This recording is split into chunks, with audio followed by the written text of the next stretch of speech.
Hello, everyone, and welcome to another one of our Sweet Life Talks. Thank you so much for taking the time to be with us today. Joining us today is Donna Van Zyl. She is a dietitian, and she's going to be answering all your questions about diabetes and diet. So I want to thank everyone for being here today. I want to thank Donna for sharing her time and her experience with us, and Avid Diabetes Care for sponsoring the talks.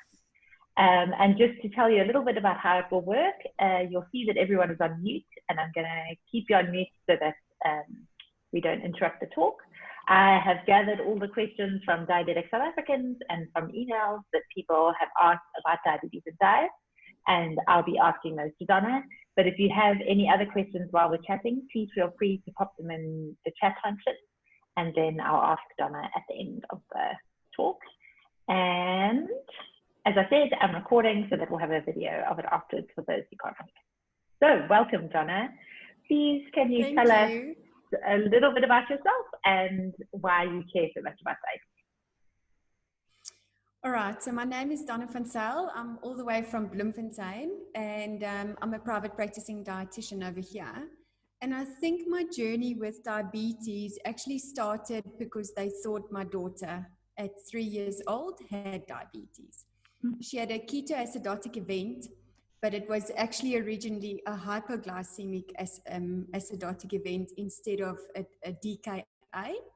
So I think my journey started over there because I tried to sit in that situation where how would I as a mother, as a dietitian, you know, sort of supporting my own daughter in her journey with diabetes, because they basically said it at the emergency room, she's probably got diabetes type 1.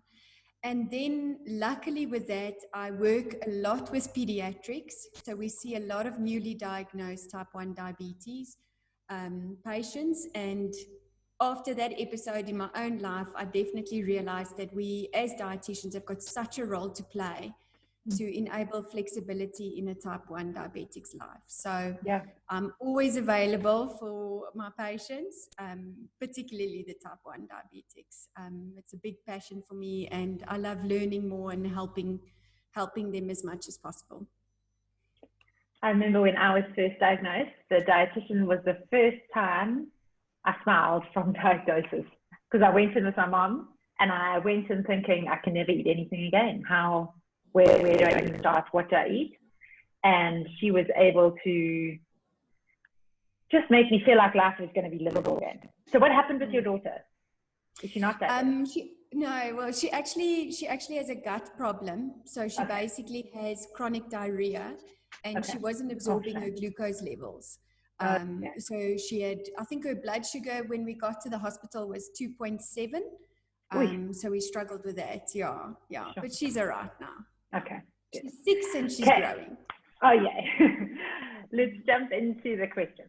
So our first question was from Pumzile. I'm just going to, sorry, someone is, I think it's you, Vivian. I'm just going to mute you because we're getting a weird feedback. Our first question is from Pumzile, and she wants to know, what can I eat for breakfast? I think breakfast is one of the hardest meals when you have diabetes. What are your suggestions? Yeah, so when you're looking at breakfast, obviously you always want to choose a good complex carb as much as possible if you are eating carbohydrates.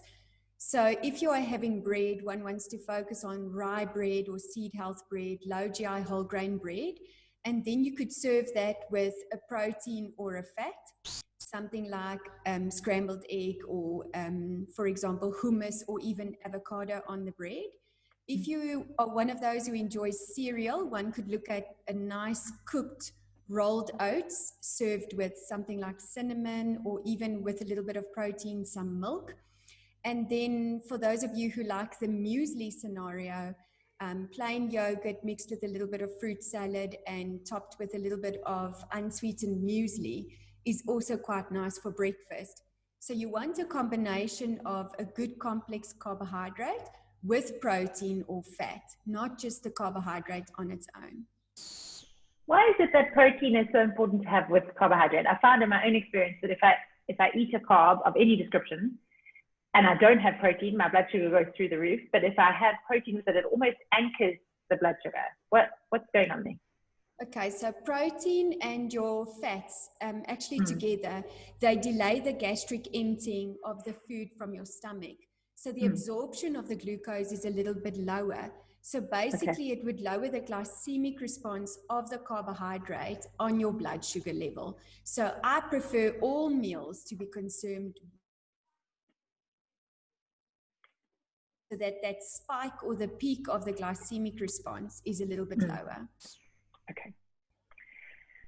Sharon had a question. Her example was, I can't stop eating coffee and chips.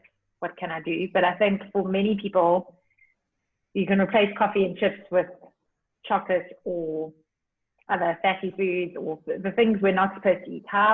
What advice do you have? What do we do when we want to be eating things we know we're not supposed to? Yeah, I think that's a challenging one because like you say, it won't only be chips. It would be your habitual response, craving chocolate chips or that kind of thing. I would go and look a little bit further into that. And okay, in this scenario with chips, are you craving salted chips? Is there, a specific reason for the craving? But one of the problems is it's often boredom. And the second one, it's often a habit. So when you come back at 4 o'clock from work and you're tired and you've had a long day, it's often a reaction or your routine to open up the cupboard and go and get the easiest and fastest thing. And then the other thing one, wants to be careful of is we're also feeding our gut bacteria. So if you keep feeding that gut bacteria, the chips or the refined carbohydrates or the chocolates, it sort of communicates with your brain and encourages the consumption of it continually. So we need to break that habit.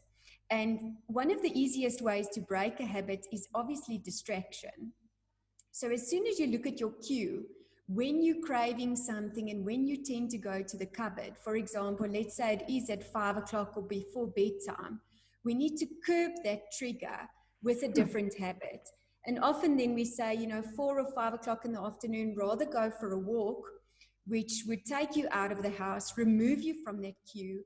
You need 15 minutes of distraction and you will actually forget about the actual habitual response. So you need a 15-minute distraction, whether it's a phone call, a SMS chat, going for a walk, paying attention to your children. You need to distract yourself from the usual trigger that would trigger you to go for those items.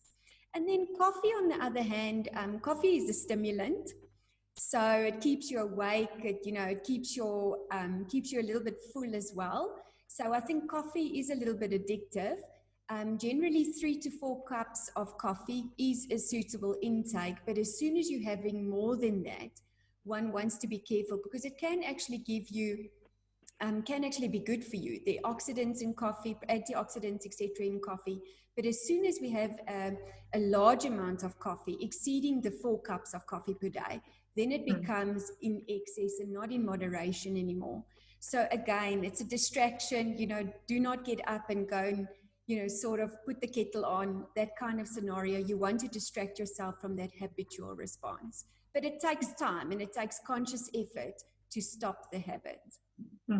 How many days is it, the habit? Is that rule about, is it 20 days to break a habit or start a new habit? 21, at least 21 days. Okay.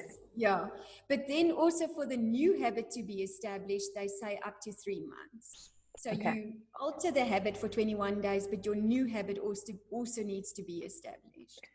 Okay, so that's a bit of a journey then. A bit of a journey. Couple of weeks. Our next question is also about coffee. Why does coffee raise my blood sugar? I can't give it up, Michael says. Okay, so I have a question back to the person who asked that. Okay. Do you drink coffee with milk? Okay. And if you drink black coffee, will that not happen? All right. So I'm going to answer both questions. Okay, thanks, because I don't know. Drinking coffee black. And we've seen this with individuals who are using CGMs and the sensors, etc. We actually see a slight increase in the blood sugar level associated with coffee. But number one, coffee is generally consumed in the morning before you've actually consumed food. Mm. And we also have the dawn phenomenon happening in the morning, where you're a little bit more resistant to insulin, etc. And you have your liver glycogen, which is also, you know, sort of working a little bit in the morning. So we are not 100% sure if this data that people are saying that the coffee influences their sugar levels, is it in a fasting state? Is it with their breakfast? So the scientific information to say that coffee influences your sugar levels is not consistent. All right. Okay. But I do have patients who even see a difference between Tab, which is caffeine free, and Coke Zero, which is full of caffeine. Okay. Okay. And what I've made out it to be from a personal point of view is coffee is a stimulant, and you may get a slight adrenaline reaction, which may actually increase your blood sugar levels. Okay. If you're consuming coffee with milk, milk contains carbohydrates. And for adults especially, we are very sensitive to carbs. If you go and look at your insulin carb ratio, some people are 1 to 5. So a half a cup of milk is approximately 6 grams of carbs. It's definitely going to increase your blood sugar levels. Okay. So that is the answer to the two of them. Thank you. So I'm just going to clarify now, in case everyone isn't clear enough, that when we're talking type 1, type 2, and pre-diabetes, I usually write these in articles, but I have to remember them off the cuff. So I'm a type 1 diabetic. Type 1 diabetics are, it used to be called juvenile diabetes because they were diagnosed in childhood, but it is often diagnosed in adults now. I was 25 when I was diagnosed. I'm answering this because Mariette has just asked about them. And that is insulin-dependent diabetes right from the start. So you have to inject insulin every time you eat. And when Donna's talking about the insulin to carb ratio, that is figuring out how much insulin you have to take for an amount of carbohydrate. And Donna's going to explain some carb counting later, and we're going to talk about the low carb approach later as well. So type 1 diabetics diagnosed very suddenly usually end up in hospital, straight onto insulin. Type 2 diabetics is also known as a lifestyle disease, but that is not always fair. It has a strong hereditary component, so often families will all be type 2 diabetics.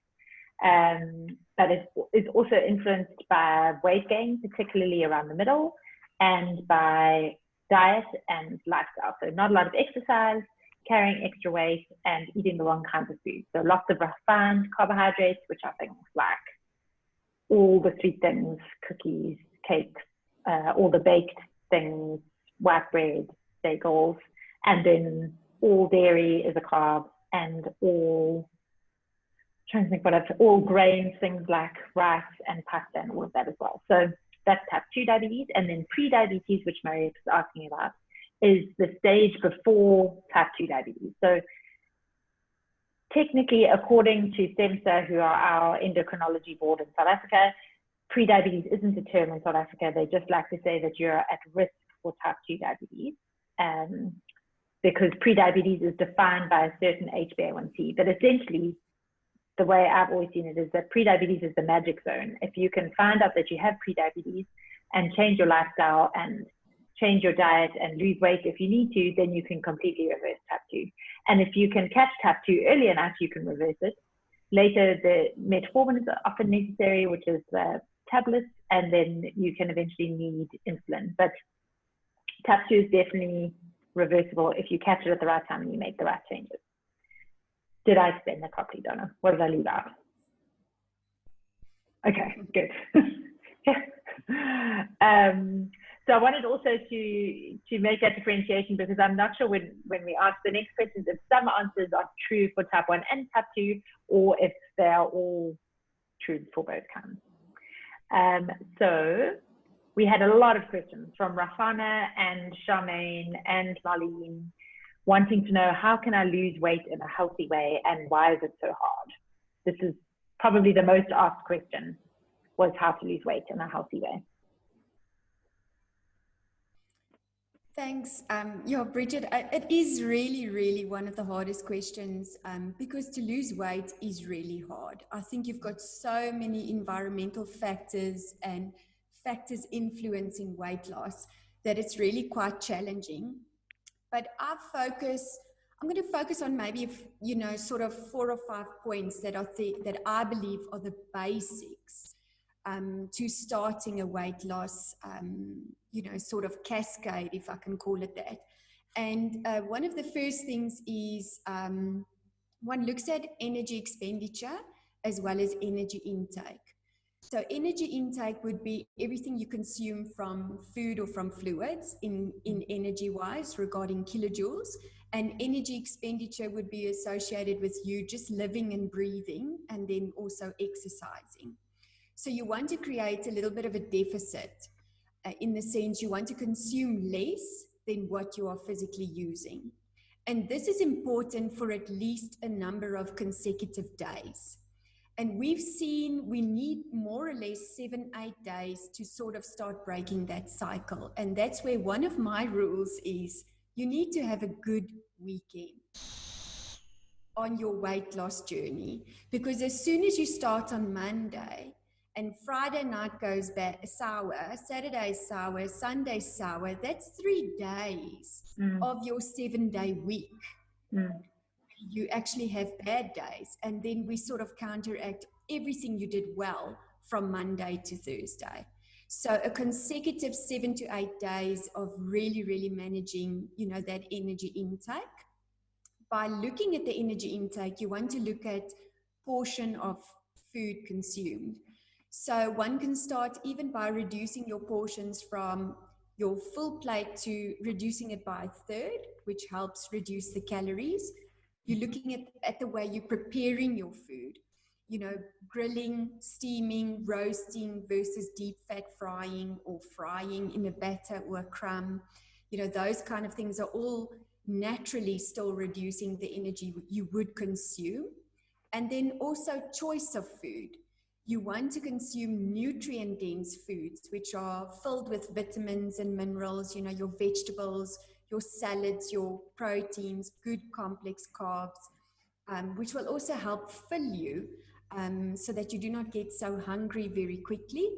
And you also get nutrients in which feed your body and not necessarily just an energy-dense food like sugar, sweetened beverages, etc., which are just going to provide sugar and not necessarily any nutrients for you and for your body. And then very importantly, to increase that energy expenditure, you also want to encourage physical activity. Now, physical activity doesn't only increase the energy expenditure, it also increases your muscle mass. And muscle mass is a fat burning mass. It's an efficient mass. So the more muscle you have, the more fat you burn. So it's a little bit of a win-win situation. And then unfortunately, with hormones and age, we do have challenges. You do lose weight a little bit slower. And then the other thing is, in a diabetic's case, we have insulin, which is a fat-storing hormone. So we have a larger challenge than just the layperson out there trying to lose weight who's not insulin resistant or who is not insulin dependent. So one wants to actually try and reduce the amount of insulin that you are using to try and manage your diabetes. But in the safest possible way, and while talking to your doctor. I don't want people just suddenly cutting insulin doses. So I think that can segue us quite easily into a low carb conversation, because that would result in smaller insulin injections or smaller insulin doses. I just wanted to say that I read a book last week, excellent book, actually, a diabetes book called Bright Spots and Landmines. And he was talking a lot about how to kind of trick yourself into eating healthier. And the 2 tips that stuck with me, because I'd heard them before, but they were such a good reminder, was to fill your plate half full of vegetables or salad, something green, before you dish anything else up, because then there's not a lot of space on your plate for anything else, which I thought was just such a practical tip. And also to check the size of your plate, because if you have a big plate and a kind of medium-sized plate, you can dish the same portion, but on the medium-sized plate, it looks like, oh, here's a delicious meal. And on the big plate, you feel sad because the portions are too small. Yes. So I think there's like habits that we can get into. And the other thing that I find so fascinating in my own experience is how your taste buds change after a while. Because I think if you're eating a lot of food that isn't good for you, so either fatty food or sweet food, your taste buds crave fatty food or sweet food. And then once you start weaning yourself off them, you don't feel like them anymore. How does that work? I think it's actually, I think we're starting to associate that with the gut microbiome at this stage, in the sense that you're feeding the bacteria, you know, sort of that high fat, high sugar scenario. And there's a lovely video on the internet, which is scientifically based, but it's just showing that the more takeaways you eat, the more takeaways you crave. And it's because your gut microbiome actually communicates with your brain via the vagus nerve. Wow. And yeah, so it's a brain activity completely. So one does want to start reducing, you know, those processed foods, the sugary foods, etc. Making a choice to reduce it so that you're not feeding the gut microbiome these types of foods, and then stopping that vicious cycle of craving. Yeah. Great, thank you. So now let's talk low carb. Than done, though. It is much easier said than done. Yeah. And I think it almost needs to have, in my experience, it almost needs to have a set goal. So say like for the next 7 days, I'm not going to eat whatever it is that you're trying to stop eating. And then after that, you'll notice that actually you don't crave it as much anymore. But to just go cold turkey, like forever, I'm never going to eat it, can feel a bit intimidating. So I have a general low carb question for you, and then I have a specific low carb question from Linda. Let's start with the general. Can you define low carb, and does low carb work for all diabetics? All right, so low carb is actually not as low as what everyone thinks it is. So even if you look at a Banting diet that would have moved to phase 3, for example, your low carbohydrate intake would be approximately 70 to 80 grams of carbohydrate. On a Banting diet? Yeah. One slice of bread is 15 grams of carbohydrate. So you could easily eat, you know, start with breakfast, lunch, and supper, for example, in smaller quantities. So your true low carb, I think that's a term that's not well defined. But low carb would be where you would achieve possibly a ketosis, is what a true low carb would be, is where you would need ketones for energy because you don't have enough carbs. So our general low carb is approximately 70 to 90 grams of carbohydrate. I do stand corrected for that, because I think it depends on each individual, the size you are, male, female, because I mean, a male of 110 kilos cannot be you know, sort of compared to me who's much smaller. So for the low carb. If you start with a low carb diet, and eventually move up to, in some cases, even 100 grams of carbohydrate, and still consider low carb. Okay, but for me, low carb is 20 because you haven't moved in the phase yet. Yeah. Okay. And what is ketosis? Depend. Sorry, you mentioned it. Could you just explain ketosis? Sorry.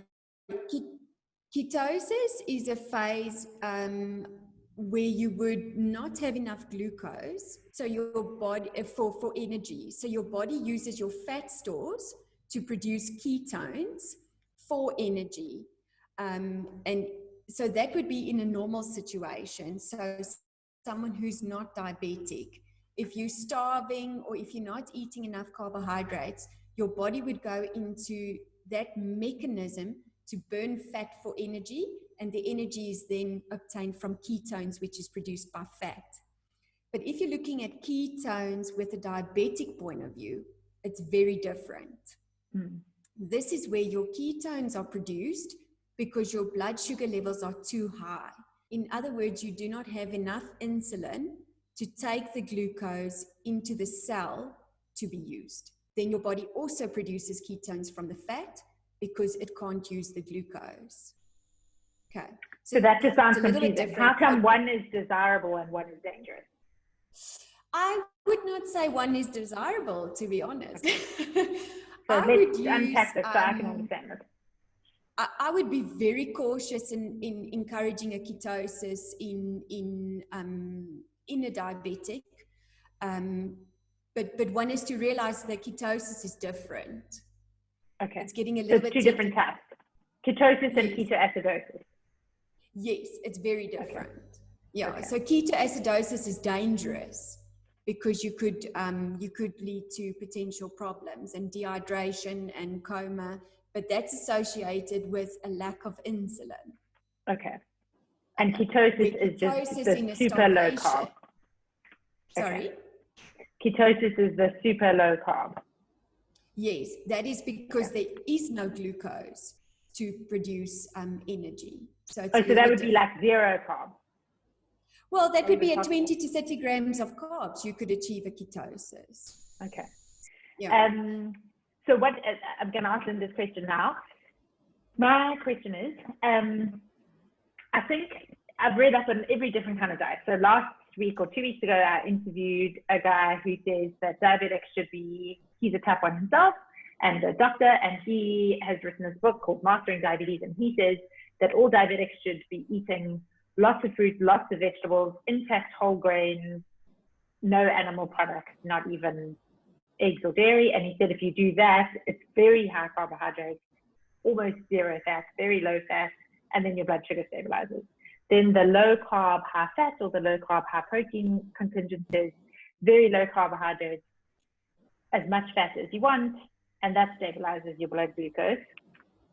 No one is saying eat processed carbohydrates. So no one is saying pizza is good for you, pasta is good for you, eat lots of white rice, eat loads of white bread. So I think there's agreement there in that none of us should be eating unhealthy food, none of us should be eating junk food, none of us should be eating processed carbohydrates. So those are all the non-whole grain carbohydrates. Does low carb work for all diabetics, or what is your advice if someone comes in and says, I have type 2 diabetes, should I eat carbs? What do you say? All right, so I think one very important thing to remember, and I'm going to agree with you, there's no one who is going to recommend a refined carbohydrate as part of a healthy diet. So that's the white rice, the refined flours, the pizzas, etc. I do agree with that. Second of all, I think there's balance and everyone is different. And that's another thing I think we must also cherish. Not everyone is going to do well on a low carb dietary intake.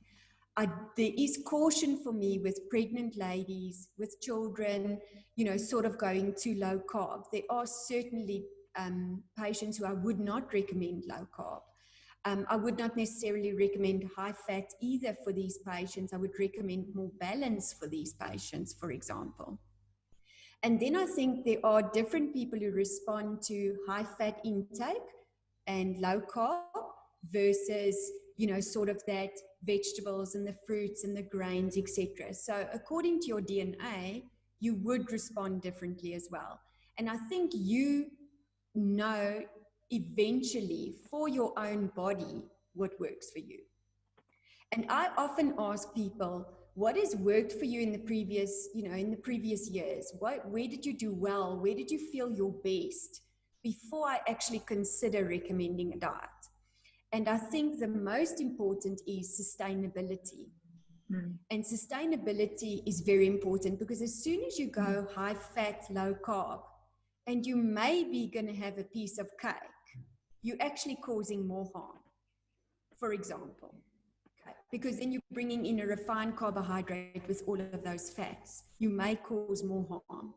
So sustainability is very important because you do not want to cheat on these lifestyles. Okay. And there, if you go and look at the blue zone scenario where we see the people who live the longest, who live the healthiest, you actually see a more Mediterranean type profile. a true Mediterranean type profile. So I think balance is key, number one. And one is to be careful of just opting for certain diets. We need to get a sustainable lifestyle where we maintain glucose control and overall health as well. Remember, as a diabetic, we need to look after your kidneys, we need to look after your heart, and it's not just a current situation. It's a journey that one needs to look after. And I think that's a very important decision to make. I think it's such a lovely point you make too, to listen to your body and look at what's worked for you in the past. So both what's worked for you and how you felt afterwards, but also what's worked for you and how your blood sugar has reacted, because we all have such different reactions to different kinds of foods. And so if you can use that as a guide as well. So Linda's question is, what is Donna's response to the low carb, high fat lifestyle for diabetics, both type 1 and type 2? And how does she respond to Dr. Richard Bernstein, who's a type 1 who uses the 6-12-12 formula? So that's 6 carbs for breakfast, 12 carbs for lunch and dinner, total carbs 30 grams per day. If she doesn't agree, why, and why can't this formula work for type 1? Okay, throw you in the deep end there. It was a little bit, yeah, sorry, hold on. Just try and minimize the question for me, because I couldn't hear you very nicely, sorry. So the 6-12-12 formula. So it's Richard Bernstein's Diabetes Solution is the book, and it's saying 6 carbs for breakfast, 12 for lunch, and 12 for dinner. So 30 grams of carb in total. Why does or doesn't this work for you?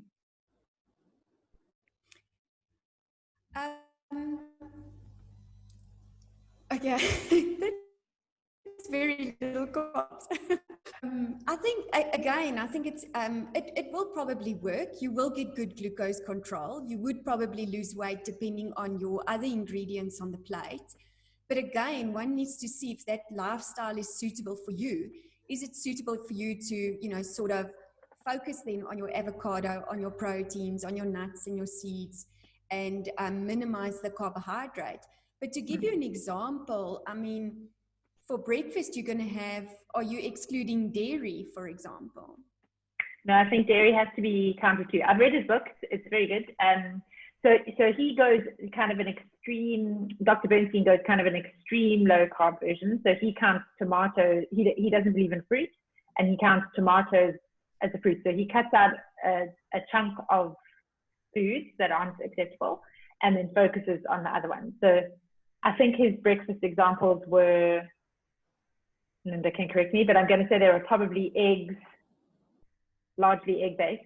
Most of them were largely egg-based, because if you're only getting 6 grams of carb, maybe it's eggs and some cheese. Yeah.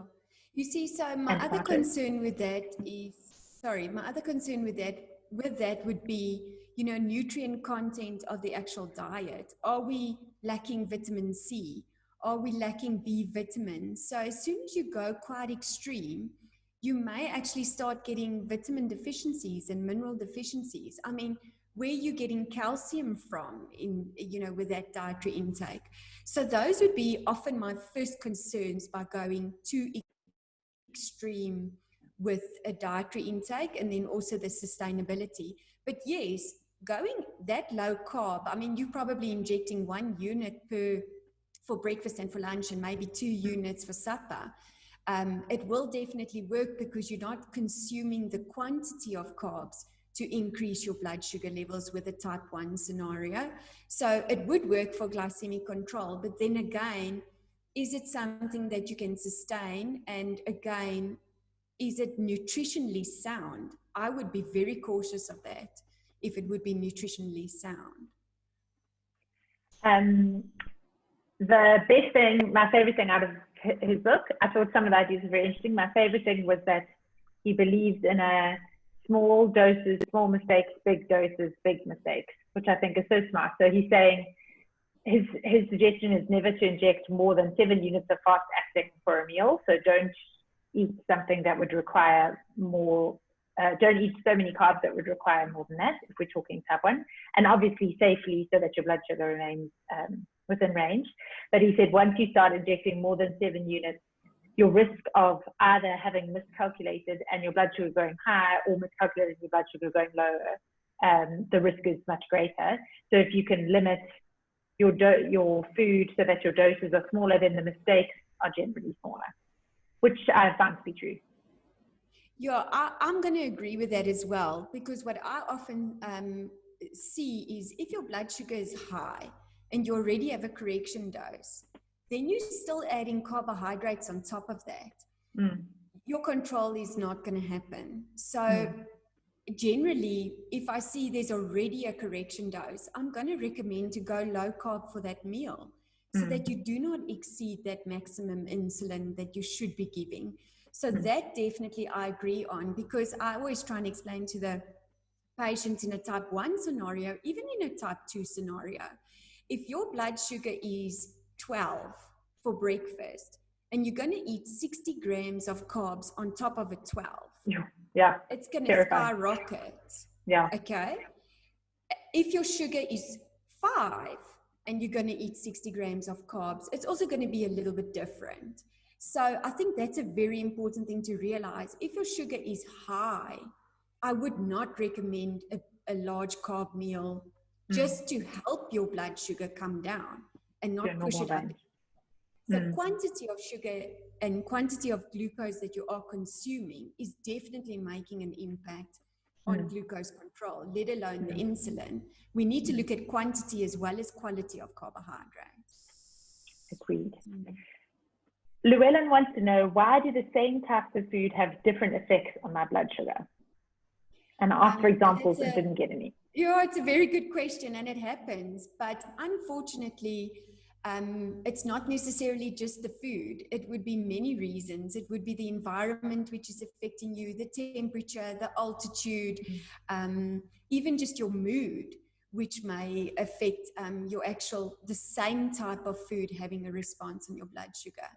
And then even if you inject it correctly, if you're injecting in your scar tissue, moving the spots, that kind of thing. There are many, many reasons why that would happen. It's not necessarily, it's actually not necessarily the food. It's more the environmental factors which would influence that.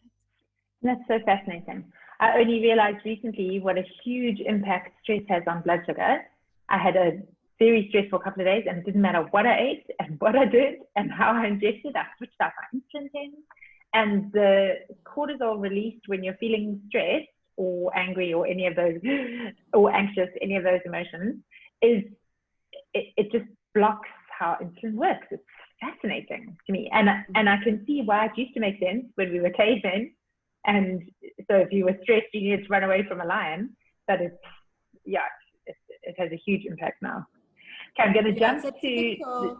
It's a typical fight or flight reaction that you have. And it happens with all of us. If you're angry or sort of heated or anxious, all our sugar increases because it's that natural response from the liver and because of the adrenaline and the cortisol. And interestingly, also in the mornings, because of the cortisol, you're also more resistant to insulin. So we sort of get that dawn phenomenon. So sometimes even the amount of insulin you use in the mornings is a little bit more than the amount of insulin you would use later during the day, just because of hormones as well. And I'm just going to do a blanket disclaimer here that obviously no one adjusts your medication dose before you've spoken to your doctor. We are discussing this as people who are living with diabetes or working with diabetes, but we are not medical experts. So this should all be taken with a giant pinch of salt. We're just trying to give everyone the vocabulary to figure out things better. So what I'm going to do is I'm going to jump to the questions because we have a couple of questions. And then if we still have time, I'm going to ask Donna to give us a quick example of carb counting, because that's the other thing we always get asked about on the page. So Segrine wanted to know, what is your advice on intermittent fasting? He's doing the 18-6, so that's 18 hours of fasting and then 6 hours of eating. I'm on CGM and pump for 3 years. And from my data for the past 6 months, my blood sugar has dropped from an average of 17 to 13. Yo, you must have been feeling terrible before, Segrine. So I just want to quickly explain intermittent fasting for those who haven't heard, and then I'm handing over to you, Donna. So intermittent fasting is the idea that we give our bodies a break overnight and into the morning. to digest the food that's already there rather than eating another meal. So the common suggested one is 16-8, so that's 16 hours of fasting and 8 hours of eating. So Gren's doing 18-6, so that means he's probably, I'm going to try to do some live math. He finished eating at 6 p.m. and not eating again until 12 p.m. the next day. And then he would eat between 12 p.m. and 6 p.m. only, and then fast again overnight. And a couple of people have been mentioning this on our Diabetics South Africans page lately and saying that they've had success with intermittent fasting. So I'm very curious to hear what you say, Donna. Yeah, it's an interesting, it's sort of like a little bit of a fashion at this stage, the intermittent fasting, to be honest with you. And it's basically used actually for weight loss, as a weight loss diet, purely because you're reducing the time of the day that you are actually eating. So you would basically skip a meal. Where if you were eating, sort of breakfast or supper inclusive, then you would be eating more calories or more energy. So hence your energy intake is less. So that's where the fashion started. But first of all, I want to say well done to you for reducing your BG levels so nicely from 17 to 13. That's excellent. Well done. If it's something one can manage, yes, it can be well managed. And I see you are on the pump and the CGM.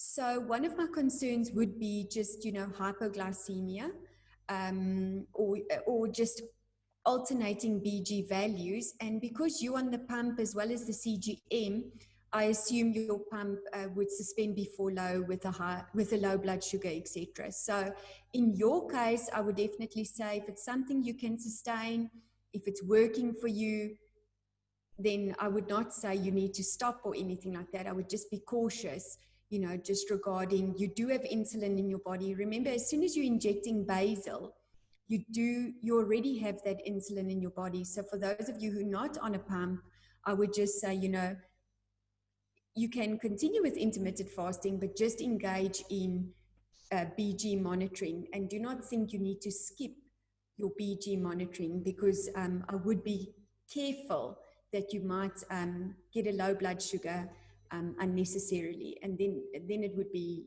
something I would not recommend in that case.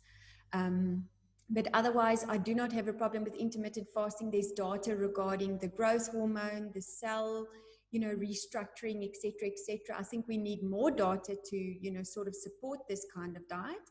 But for now, I think if it's working, then I do not have a problem with the diet. It seems to me, again, one of those things that you try out, and if it makes you feel well, or it makes you feel better, or it helps you lose weight if you need to, then terrific. And if it makes you feel tired and sluggish and lightheaded, then that's not right. The same Mastering Diabetes book, they talk a lot about intermittent fasting, and they said that if you're on insulin injection, so your basal long-acting, if you're on the right dose, it should keep you steady. So you shouldn't go high or low without any bolus fast-acting injections. And if you're on the wrong dose, that's when you would go high or low during intermittent fasting, which I thought was interesting. Okay, I'm gonna, Mark had 2 comments. I think they were just comments. So he says the Mastering Diabetes program is whole food plant-based products, low fat, no animal products or dairy. I've done this and noticed a remarkable improvement in insulin sensitivity, eating lots of fruits and vegetables, grains and beans. And then he also said, I tried low carb keto 3 times, and every time after 2 weeks, my sensitivity to insulin was shot, and I was using more insulin to try and bring my high sugars down. This diet didn't work for me at all. So that shows that everyone is so different. And then Linda has a couple of questions. So we'll start with the first one. If you've corrected your HbA1c to normal range through following a banting or keto lifestyle, and you're deemed no longer diabetic, but then you start introducing bread and pasta again, will you become diabetic again? Great question. I have no idea. Very good question. Yeah. All right. So first of all, I just want to make a comment regarding that plant-based diet, low fat. I have several patients doing very well on that type of diet, and it's actually quite reasonably high in carbohydrates. So carbohydrates consumed with a plant base are very low GI. And I have very good control on that diet as well. So that's where I say, you know, sort of the various dietary intakes are different for everyone and for different control. Secondly, with your corrected HbA1c and you were deemed no longer diabetic, in other words, I assume the insulin resistance that was there is not there anymore. So you're basically insulin sensitive again. Why you possibly then became insulin resistant would have possibly been associated with your abdominal distribution of fat. And most likely when we lose that body weight, you can change your insulin sensitivity. So I'd like to actually know a little bit more about your situation. But if you are no longer insulin resistant, in other words, we measure your blood values, fasting, and your insulin levels are normal, then you would probably not be diabetic anymore. If you do eat bread and pasta again, without gaining the abdominal distribution of fat, you should not have a problem. And I would just still recommend you choosing suitable bread or more healthy bread, if I could say, like rye or seed health. And one could also maybe move over to durum wheat pasta or whole wheat pasta. But you need not become a diabetic from bread and pasta. It's generally the abdominal distribution of fat which is increasing the insulin resistance. We don't necessarily become diabetic from bread and pasta. So when you say abdominal distribution of fat, you literally mean like a fatty tire around your middle. And why? Why does that have such a difference? Make such a difference? On the insulin, it causes the insulin resistance of the actual cells. So as soon as you drop that visceral fat, we improve the insulin resistance of the cell. Didn't know that. That's the association generally with your type 2 or your insulin resistant. Fascinating. Then another question, I don't know. So Linda asked, is carb to insulin ratio different for everyone?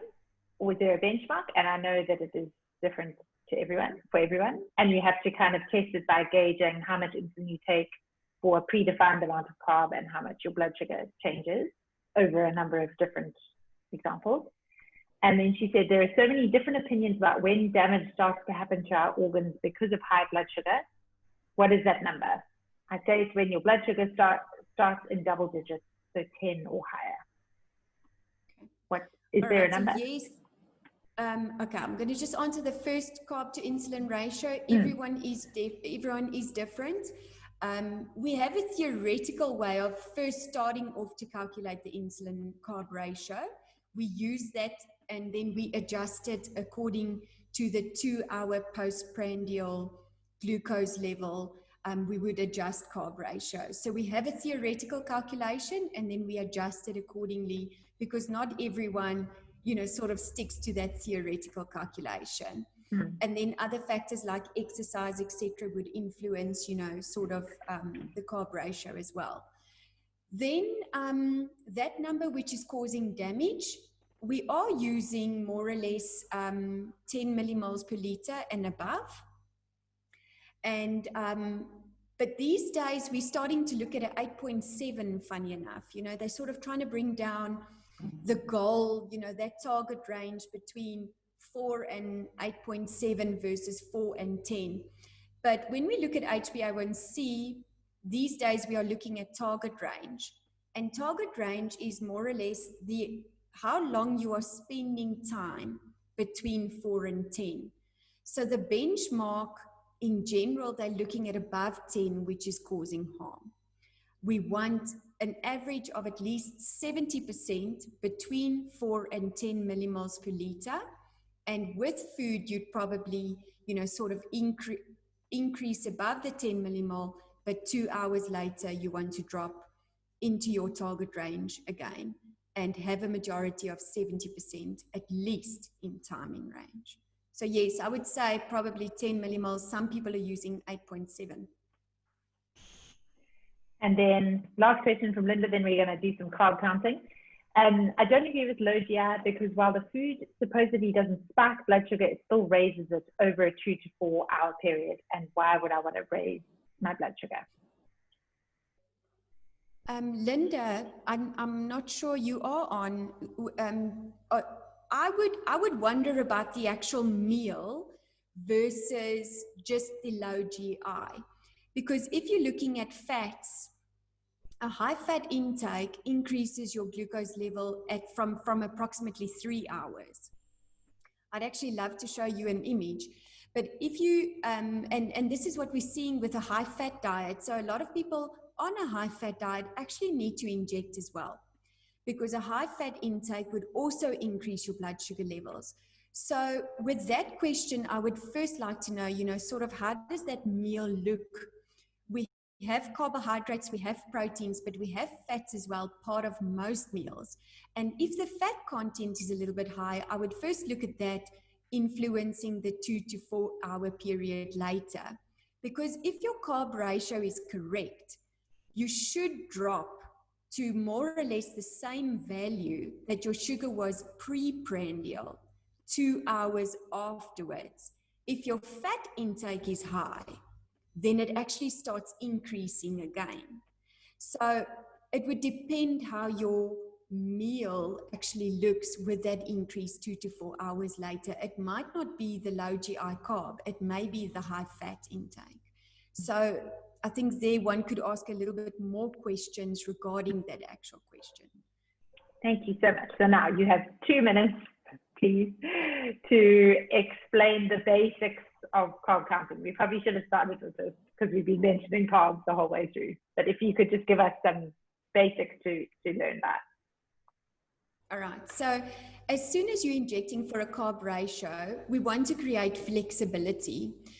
So the calculation to calculate carb ratio is either 350 up to 500 divided by total daily insulin dose.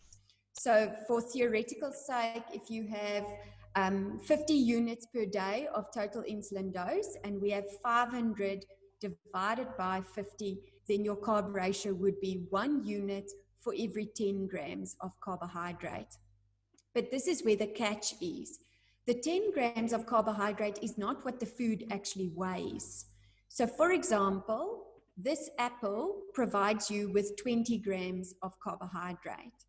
So if you have a ratio of 1 to 10, if you're eating this apple for breakfast, you would then inject 2 units of insulin, because 20 grams divided by 10 is 2 units of insulin. And if you would, for example, consume this slice of bread, which is 15 grams of carbohydrate, it weighs approximately 30 grams, but it provides you with 15 grams of carbohydrate. And you would eat 2 slices of bread. That is equivalent to 30 grams of carbohydrate. On a 1 to 10 ratio, you would inject 3 units. On a 1 to 5 ratio, you would inject 6 units for 2 slices of bread. And to know whether your carb ratio is correct, if you start on a 6 and 2 hours after your injection, you more or less between 5 and 8, that is a suitable carb ratio. If you end up approximately at 14, you're not injecting enough for the food. If you're ending up on a 2 in a hypo, you're probably injecting too much for the food, and then we edit the carb ratio. We would change it. So the most important thing though is with a carb ratio, we also need your correction dose, which would be similar to your sliding scale. So if your sugar is 16, you give extra for the 16, and then you would plus the carb ratios units as well. So one cannot just assume that the 16 is going to come down on its own. You do need to give the correction dose with the carbohydrate ratio as well. Great, thank you so much. We have 1 minute left, so I'm just going to say thank you very much to everyone for being here and for all your comments and questions, and there's a bunch of thanks coming in too. Thank you for your time, Donna, for sharing your wisdom with us. I know it's a very difficult conversation. Everyone feels very strongly about the way they eat with diabetes. I feel like it's one of the things that is closest to our hearts as diabetics. And so thank you for being able to give a balanced perspective. And thanks to Diabetes Care for sponsoring the talk and for everyone for being here today. I will put, if anyone wants to watch it again, I'll make sure to put the video up on the website.